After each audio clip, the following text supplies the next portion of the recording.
A opinião da Rádio 730. O Ministério Público de Goiás precisa analisar uma a uma as licitações, principalmente as que envolvem altas somas federais e internacionais. Promotores e procuradores de justiça sabem, e se não sabem, desconfiam que concorrência é quase uma ficção. Em qualquer modalidade, a licitação apenas legaliza a vontade do administrador. Ganha quem o gestor quer que vença. As licitações abertas, sobretudo as acompanhadas ao vivo pela internet, também abrigam irregularidades. Se o vencedor não for o preferido do secretário, ele o desclassifica e entra o próximo. Caso o segundo colocado não seja da corriola, é convocado o terceiro. A outra forma de fraudar, também conhecida das autoridades, é ao redigir o edital da licitação. Um membro da quadrilha praticamente desenha no edital o rosto do vencedor, não importa quantos participem da disputa. Seria ótimo para a população se o Ministério Público formasse uma força-tarefa, em parceria com órgãos como a Receita Federal. Para não perder tempo com firulas, o início seria pelos escândalos certos. Começaria investigando a locação de veículos para a Secretaria de Segurança Pública. 3 meses de aluguel de uma viatura são suficientes para comprar um carro até melhor para a polícia. As viaturas atuais são de 5ª categoria. Não oferecem segurança sequer para os agentes civis e militares que as ocupam. Ainda assim, a carroça é alugada a preço de limusine. O Ministério Público iria descobrir o motivo de o secretário anterior só deixar o cargo após a licitação que escolheu a locadora de veículos da segurança. O Ministério Público também teria muito serviço no Departamento de Trânsito, outra usina de pilantragens. O nepotismo no Detran é tão vergonhoso que um diretor nomeia a irmã para uma chefia e ninguém se revolta. Os dois permanecem nos cargos, recebendo por mês mais que a soma dos professores todos de uma escola de porte médio. Mas manter parente na folha de pagamento é furto de bagatela, se comparado às licitações. Os promotores que o Procurador-Geral de Justiça enviar ao Detran podem cair de costas quando levantarem as contas. Convém ressaltar que o atual comandante da Segurança Pública nada tem a ver com os rolos. Até onde se divulga, Joaquim Mesquita herdou a equipe e os fornecedores. Não é de sua alçada mexer na turma, porque quem manda em todas as pastas é o secretário de Gestão e Planejamento, Giuseppe Vecchi. A Rádio 730 e o portal 730.com.br adiantou o resultado da privatização da Saneago e da licitação do veículo leve sobre trilho. A reportagem divulgou com exclusividade que o Sistema de Saneamento de Goiás e o VLT seriam entregues a uma empreiteira amiga. Parece crível que, diante da revelação da mutreta, ninguém tenha mais a cara de pau de tecer uma ode à Brecht. Goiás deve ao Ministério Público os agradecimentos antecipados por apurar as tretas das licitações. Vai ser a salvação da Saneago, do VLT, do Detran, da AGECOM e demais repartições estaduais. De quebra, e antes que o Estado quebre junto, livraria o Estado das organizações sociais, as famigeradas OS. Como questão de bem-estar e até de sobrevivência de quem for apurar a ladroagem, é aconselhável usar equipamentos de proteção ao remexer na papelada. O nariz humano não aguenta tão insuportável fedentina. O promotor que não tombar de susto com a roubalheira vai desmaiar com o mau cheiro das licitações. João Furtado foi um dos piores secretários de Segurança Pública da história de Goiás. Deixou um rastro de sangue e dor em 30 mil famílias nos 23 meses de horror em que permaneceu no cargo. Explodiu o número de homicídios, assaltos, estupros, arrombamento de casas, furto e roubo de veículos. Se para os burocratas a violência é apenas estatística, para as vítimas os números estão aquém das marcas eternas no corpo, na mente, na vida. Se João Furtado aliou incompetência à preguiça e falta de vocação, por que ficou secretário durante tanto tempo? A resposta está na reportagem que a Rádio 730 veiculou nesta terça-feira. João Furtado só largou o osso após degustar a picanha.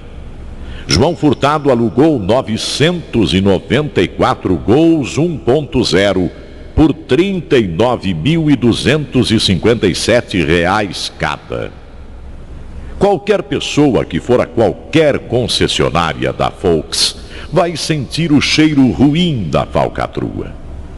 O carro foi alugado por quase 40 mil e custa na faixa dos 30. Os carros 1.6 foram alugados a R$ 46.124 cada, ou 25% acima do valor de compra. Após os 20 meses do contrato, a empresa fica com os veículos e o Estado fica com o prejuízo. Deveria ser vergonhoso para o secretário de Segurança alugar uma viatura tão frágil para fazer patrulhamento. E deveria ser carga obrigatória para a viatura o secretário de Segurança que alugou um veículo por preço maior que o de compra. O total do gasto é assombroso: 98 milhões de reais. É quase o dobro dos 50 milhões que o governo diz não ter para quitar o compromisso com os professores. A reportagem da 730 calculou quanto custariam as viaturas da polícia se o governo tivesse comprado: 57 milhões. Como a quantidade de carros é imensa, poderia negociar com a fábrica e ter grandes descontos, o que reduziria ainda mais o preço. A reportagem cita o caso de 5 picapes Saveiro, pelas quais o Estado paga R$ 260 mil de aluguel. Como cada Saveiro custa R$ 36.800, só aí a diferença entre aquisição e locação é de R$ 76 mil. Ou seja, com a verba gasta para alugar 5 carros, o governo poderia comprar 8. A fedentina aumenta quando surge o nome da empresa que aluga os carros. Trata-se da paulista CS Brasil, cujo dono é Fernando Antônio Simões. Acusado em 2009 de integrar uma organização criminosa que montou e executou um esquema de fraude em licitações na PM da Bahia. O esquema consistia em superfaturamento e direcionamento do processo licitatório para a aquisição de 150 viaturas para a polícia baiana. Fernando Simões foi personagem da Operação Nêmesis, com 12 presos de uma quadrilha acusada de pagar propina a servidores públicos em troca de vitória nas licitações. Portanto, não é a primeira vez que Fernando Simões no ramo do escândalo, nem de João Furtado. Em 2012, o Ministério Público acionou João Furtado e Carlinhos Cachoeira, acusados de lesar o estado de Goiás. Adivinhe onde estava a mutreta? Exatamente em locação de veículos para a Secretaria de Segurança. Exatamente porque o valor do aluguel era maior que o valor da compra dos carros. Exatamente porque não deu em nada, João Furtado fez outra licitação. E os rolos são exatamente os mesmos. A reportagem completa com os detalhes da roubalheira está no www.portal730.com.br. João Furtado caiu para cima, porque foi um dos piores secretários da segurança. Ganhou como prêmio a chefia de gabinete do governador Marconi Perillo. Neste momento, deve estar circulando livre, leve e solto a bordo de algum carrão alugado por preço maior que o de compra. Marconi tropeça ao governar e ainda quer dar uma de prefeito de Goiânia. Nosso estado cresce, você cresce junto e o nariz cresce ainda mais. A cidade tem prefeito, ainda que esteja se fingindo de morto, e o fato é que o poder não deixa vácuo. Como o estilo de Paulo Garcia é discreto, o governador Marconi Perillo belisca as fronteiras entre as atribuições municipais e estaduais. Marconi recomeçou por Goiânia as edições do governo itinerante, e a intenção se revela mais suja que as águas do rio Meaponte. Em discurso do governo itinerante, Marconi acrescentou fileiras de compromissos a seu rol de blá-blá-blás. A região noroeste, a mais carente de Goiânia, anfitrionou os serviços e as promessas. Marconi vai transformar o Fim Social num bairro de Zurique, o Nova Esperança no setor de Helsinki, o Balneário numa estação sueca, o Morada do Sol numa zona rica de Berna. Como a região não recebeu até agora nem berne, a conversa fiada entrou por um ouvido e saiu pelo outro. Marconi anunciou a construção de viaduto ao lado do Curral de Torturas Padre Pelágio. Pode ser lero-lero. A única obra recente na saída para a Trindade é um imenso painel com tela publicitária gigantesca, piorando o trânsito e aumentando o estresse. É bem o retrato do governo. Obra não se vê tanta, mas propaganda é para todo lado. O secretariado de Marconi está com problemas porque falta dinheiro e sobra preguiça. Quem o socorre é o governo federal. Agora, Marconi quer mais de 3 bilhões de reais de órgãos estrangeiros. Resumindo, a ópera ao som de sertanejo universitário e muito arrocha. Quem não está conseguindo administrar nem os problemas que herdou, quer pegar os pepinos da prefeitura para gerenciar. Se não conseguir resolver nada, nem envermelha a cara antes de fazer mais promessas e mais publicidade. Nosso estado cresce, você cresce junto, e o nariz cresce ainda mais. Comunicação do governo cria o antimarconismo, transforma aliados em inimigos e complica o que ainda parece fácil, a reeleição para o 4º mandato. Diziam que Marconi Perillo não tinha forças no próprio governo para demitir o presidente da AGECOM, José Luiz Bittencourt.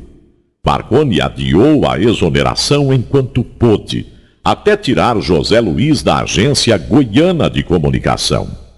Foi um erro do governador. Se a comunicação estava ruim, o problema não era José Luiz. O equívoco está na política estabelecida para o setor. José Luiz foi substituído por Igor Montenegro, que entende mais de física quântica que de mídia, marketing, publicidade, jornal, rádio, TV, internet. Essas dores de cabeça que veiculam informação. Ou seja, Marconi ejetou José Luiz e colocou ninguém no lugar. A emissora de maior audiência, a Rádio Corredor, avaliava que o presidente da Assembleia, Hélder Valim, seguraria José Luiz na AGECOM. A vice-campeã no Ibope, a Rádio Peão, noticiou que Valim romperia com Marconi se José Luiz fosse demitido. Ambas perderam a aposta. Hélder Valim vive um péssimo momento à frente do Legislativo, atolando o poder num lodaçal. Os seguidos escândalos minaram o prestígio de Valim, e mesmo não havendo relação com o fato é que José Luiz acabou saindo do governo. O que não saiu do governo foi a política de comunicação que já existia antes de José Luiz. Ele a manteve e ela permanece na AGECOM. É a política de transformar em inimigo de Marconi cada crítico de qualquer ação do governo. Se o jornalista afirma que está havendo corrupção, por exemplo, no Detran, para os neobajuladores de Marconi, o jornalista denunciante não está fazendo o seu trabalho.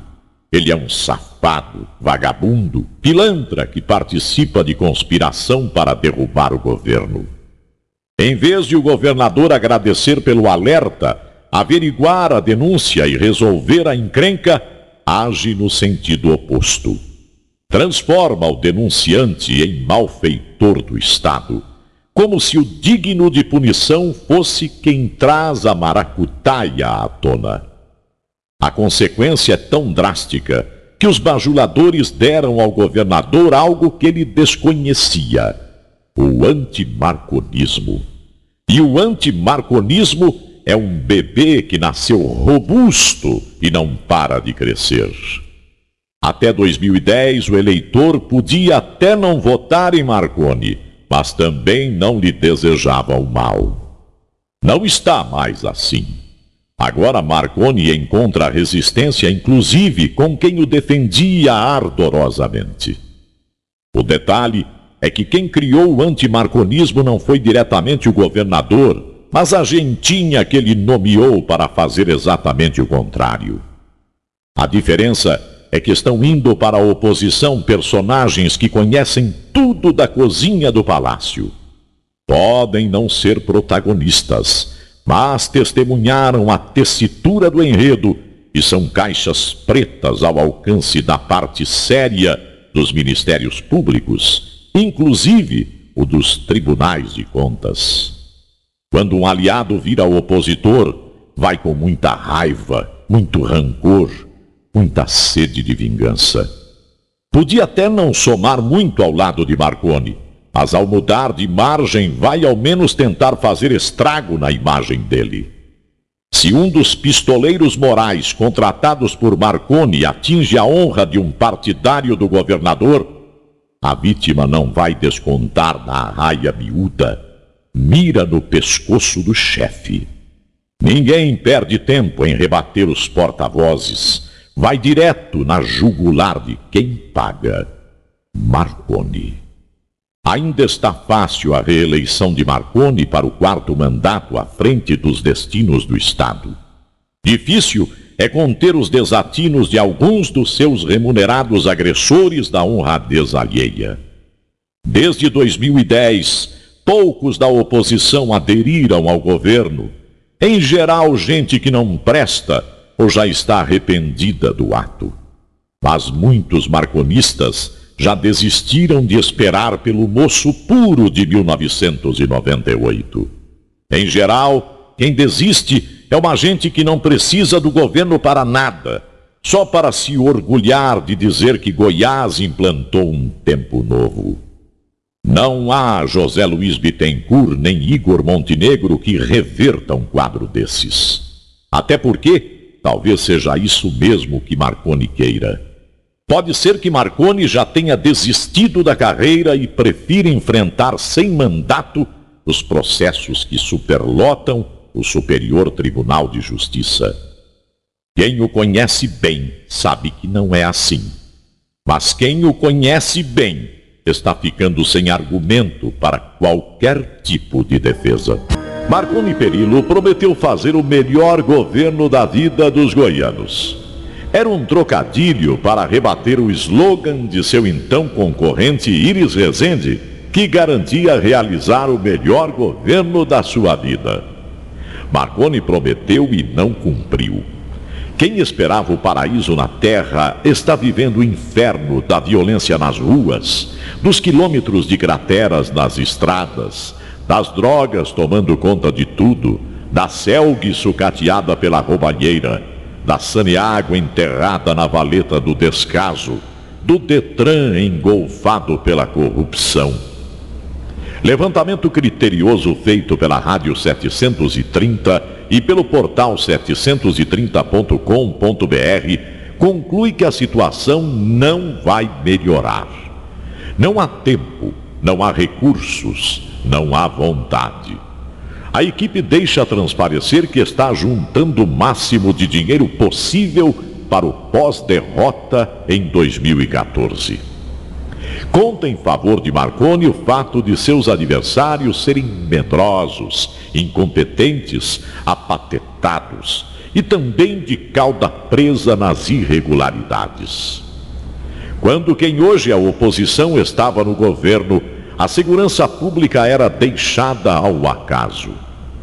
Talvez remonte ao tempo velho a explicação para os líderes contrários a Marconi ficarem tão calados quanto ao banditismo. O tempo novo ficou antigo. Infelizmente, não surgiu alternativa a ele. Felizmente, ainda há tempo.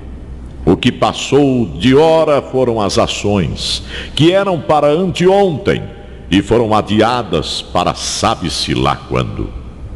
O secretário de Segurança Pública, Joaquim Mesquita, está com a incrível média de 8% de resolução dos homicídios.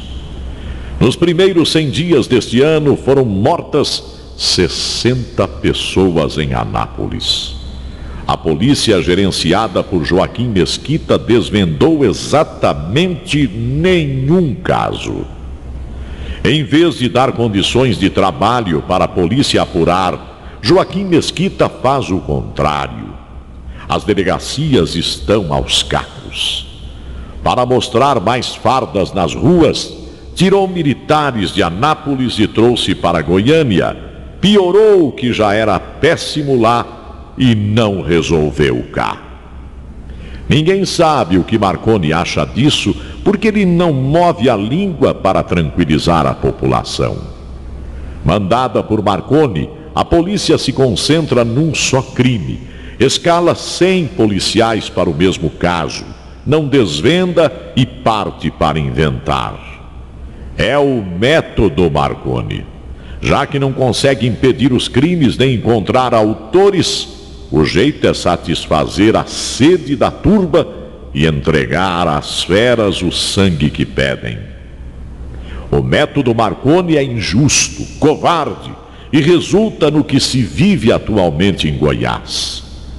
Como incapaz de reduzir os índices, apela para a maquiagem. Se o policial mata alguém, esse alguém não morreu. Quando a pessoa morre no trânsito, ela também não está morta.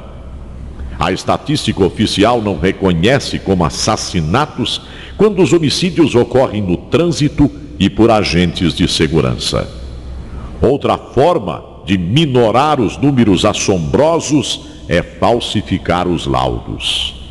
Ao encontrar um cadáver, a polícia não soma como homicídio, mas como o prosaico encontro de cadáver. É como se alguém falecesse por falta de medicamento e a causa mortis fosse distância de farmácia.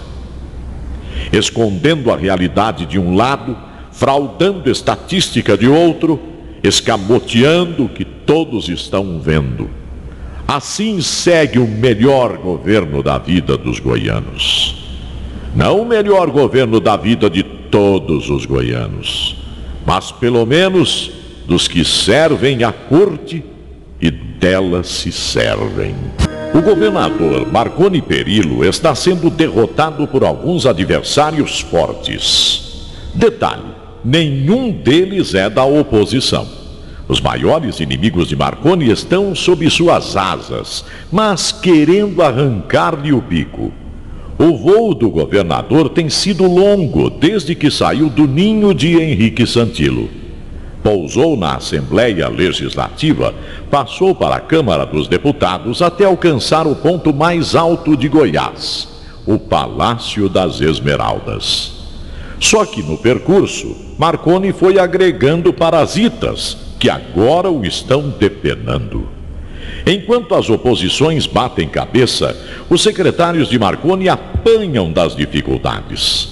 Para se livrar dos problemas, partem para cima dos servidores e dos contribuintes. Foi o que fizeram com a educação. O governador concordava com o reajuste e o prometeu aos professores. O secretário de Educação, Tiago Peixoto, firmou o compromisso. Marconi assinou embaixo, mas Giuseppe Vecchi discordou.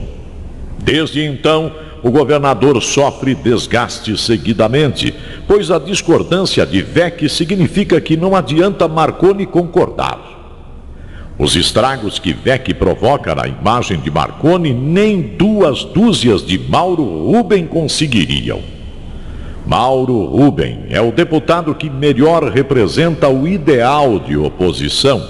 É ácido contra o governo na tribuna e pior ainda nos bastidores. Pois se Mauro Rubem ficar o dia inteiro falando mal de Marconi, não chega nem perto das defecções que provocam Vecchi e o presidente do Detran, José Taveira. Quando era presidente do IPASGO, Taveira aumentou a contribuição e tirou os familiares dos servidores do grupo de dependentes. Também sob o jugo de Taveira, o IPASGO começou a putrefacta política de admitir negociata dos 2 lados do balcão. Com Taveira na presidência, o IPASGO passou a ter um diretor que pagava o próprio hospital com dinheiro do Instituto. Além disso, o diretor nomeado por Taveira foi atrás dos coitados que o IPASGO havia tirado do grupo de dependentes. O mesmo diretor teve outra excelente ideia: comprar um plano de saúde e abrigar as vítimas dele mesmo. Uma terceira maravilhosa ideia do diretor foi adquirir um laboratório, cadastrá-lo no IPASGO e descredenciar as empresas concorrentes. Todo o prejuízo do escândalo caiu na cabeça de Marconi, sem que ele nada tivesse com a paçoca. Quem tem um Taveira na equipe não precisa de inimigos. Marconi Perillo está cercado de amigos da onça, não o animal da floresta amazônica, mas a unidade de peso. São os amigos do ouro. Eles veem Marconi não como uma pessoa, mas como uma mina. Se não houver minério para arrancar, eles abandonam o buraco e caem fora.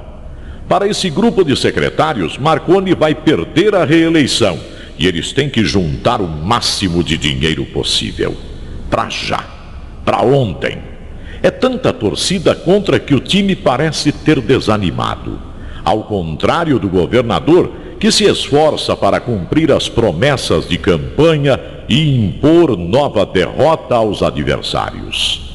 Difícil é definir quem são seus adversários.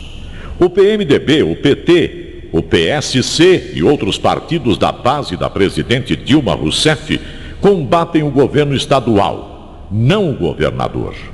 Aliás, a própria presidente Dilma tem colaborado com Marconi, liberando empréstimos, enviando obras. Ao contrário do secretariado goiano. Se Marconi quiser saber onde estão seus piores inimigos, não precisa procurar longe. Basta olhar para baixo das próprias asas. O governo de Goiás está como a Itália pré-unificação. Tem o Ducado de Rincon, o Reinado de Vecchi, o Império de Maranhão, o Baronato de Taveira, enfim, uma fração do território para cada ordenador de despesa. Eles ordenam e o povo paga as despesas. Então, todos são bons administradores, porque quem recebe a verba pública não precisa ser criativo. Basta pegar o dinheiro no cofre e jogar na fogueira. É exatamente o que está acontecendo no califado das licitações suspeitas. Até a Rádio 730 e o portal 730.com.br divulgarem, a Odebrecht se preparava para tomar conta do saneamento e do transporte coletivo em Goiás. A rádio e o portal adiantaram o resultado da privatização que ainda está sendo gestada. Foi dito quem ia ganhar a concorrência, a Odebrecht, e quem manda em tudo, o rei Giuseppe Vecchi. Por isso, é provável que a Odebrecht não apareça à frente das licitações com uma empresa chamada Odebrecht, pois o que não falta à Odebrecht é subsidiária com nome que não seja Odebrecht. É bom repetir à exaustão a palavra Odebrecht, porque o Emirado de Perillo ia ser tomado por representantes da Odebrecht sem que ninguém falasse a palavra Odebrecht. Os intestinos do governo já regurgitaram que a Odebrecht enviou para Goiás 2 de seus mais influentes diretores. A dupla é mais uma a fazer sucesso nas paradas. A diferença é que o palco é o erário. O fato de a rádio e o portal 730 flagrarem a preparação da tramóia frustrou os planos da quadrilha. Se tiverem o mínimo de bom senso, vão recolher as velas e voltar a remo no mar de lama. Caso o barco afunde, pode levar para as fossas submarinas a candidatura parlamentar de Vecchi e, em consequência, a reeleição do Emir Perillo. Marconi parece ter perdido a capacidade de articulação, pois não consegue juntar as cidades-estado que permanecem nas mãos de seus auxiliares. A aparência é que Marconi não manda em Vecchi.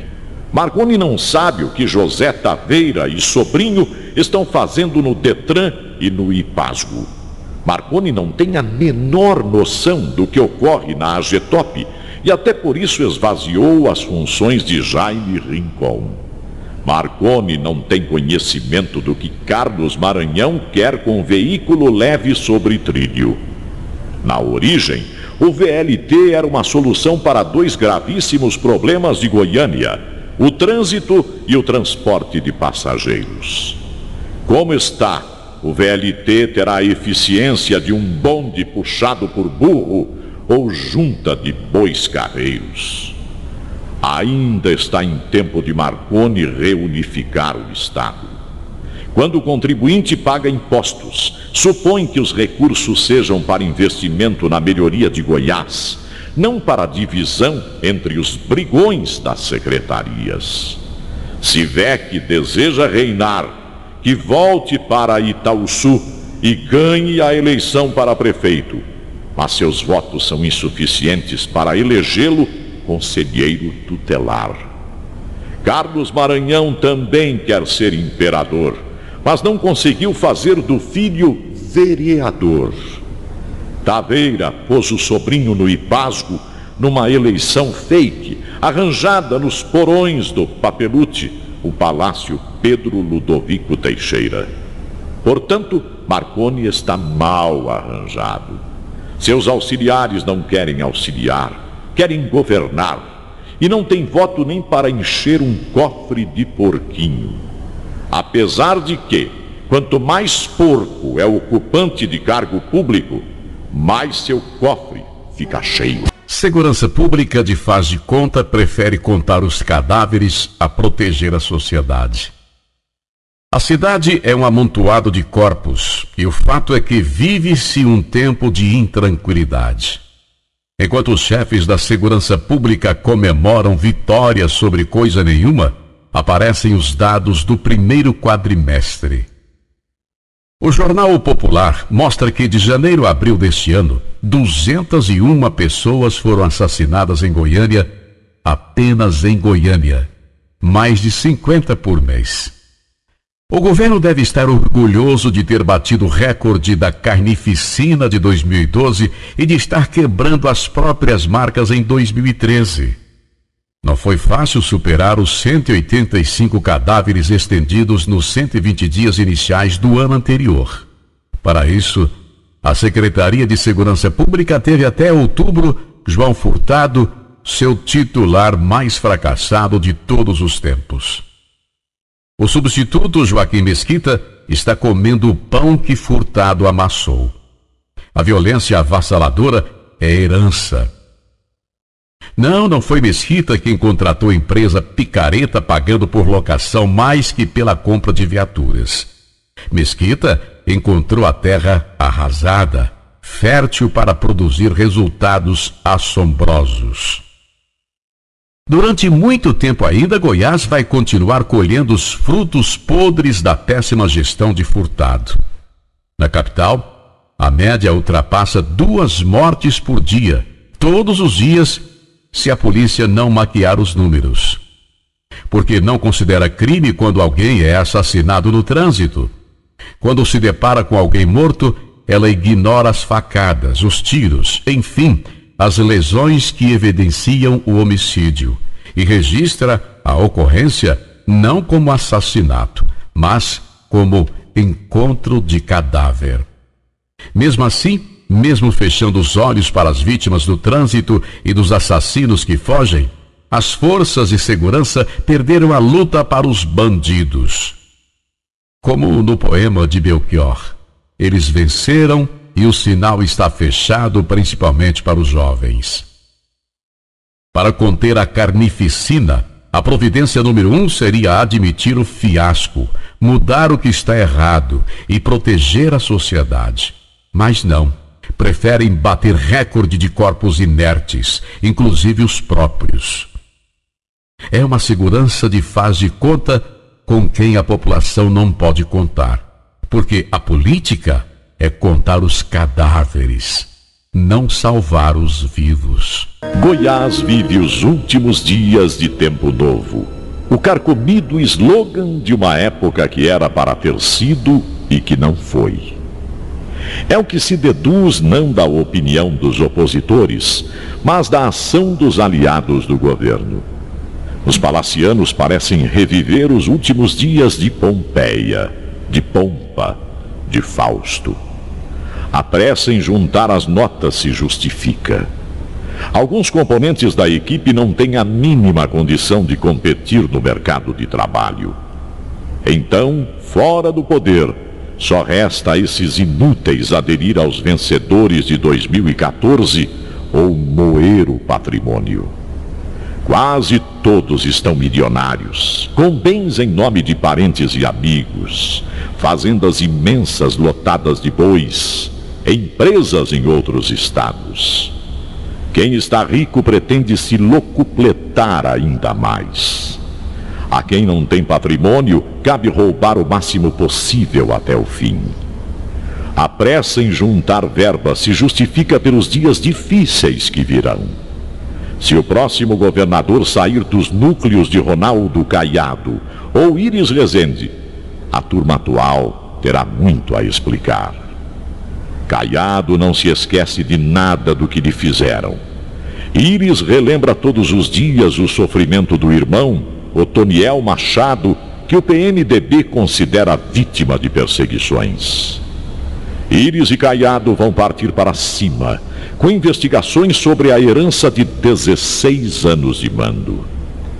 Terão sido 16 anos colecionando adesões e inimizades, obras importantes e outras que não saíram das promessas, revelações de ótimos profissionais e aspones que só servem para bajular. Um período no qual fundou a Universidade Estadual de Goiás e afundou a UEG. Criou o VaptVupt e enrolou os professores no lero-lero. Enfim, um legado a ser visto com microscópio por Íris, a ser dissecado pelo médico Ronaldo Caiado. Há pressa em juntar verba, porque a tinta da caneta está acabando. Há pressa porque a galera quer fazer a vida, o pé de meia, guardar uma grana para as necessidades. Longe das sacolas de reais do executivo e perto da averiguação a ser detalhada por Íris ou Caiado, ou talvez por Íris e Caiado. Distante dos gabinetes e ao lado dos processos, dando adeus à bonança e boas-vindas à tempestade. Para enfrentar tantos perrengues, vão precisar de dinheiro. Muito dinheiro. Sem a imunidade que só o poder proporciona, a vida será uma sequência de maus momentos. Por isso, a pressa nas licitações, a urgência nas tomadas de preço, a rapidez nas liberações. O pessoal acerta ao avaliar que é muito mais fácil encarar tudo isso de bolso cheio. Advogado é caro. Criminalista então nem se fala. Tantos desvios, tantas tretas e mutretas, e ser obrigado a torrar tudo com honorário. Vender a chácara que pegou na negociata, tomar o apartamento que deu para a amante, penhorar as joias, trocar o carrão zerado por um 1.0 usado, viajar para a casa da sogra em vez de percorrer a Europa. Vida fora do poder é isso aí. Não tem mamata, não tem assessor, não tem privilégio. Suporta melhor quem nunca desfrutou, mas quem está há décadas mamando recebe um choque quando a teta seca. É deprimente ver os amigos fugirem, as farras escassearem, a casa ser invadida pelas teias de aranha, a solidão tomar conta dos cômodos e a incômoda sensação de se reconhecer abandonado. É muito mais fácil encarar tudo isso de bolso cheio. Jornalismo Rádio 730. Notícias e opiniões na dose certa. Este é o canal que valoriza a democracia.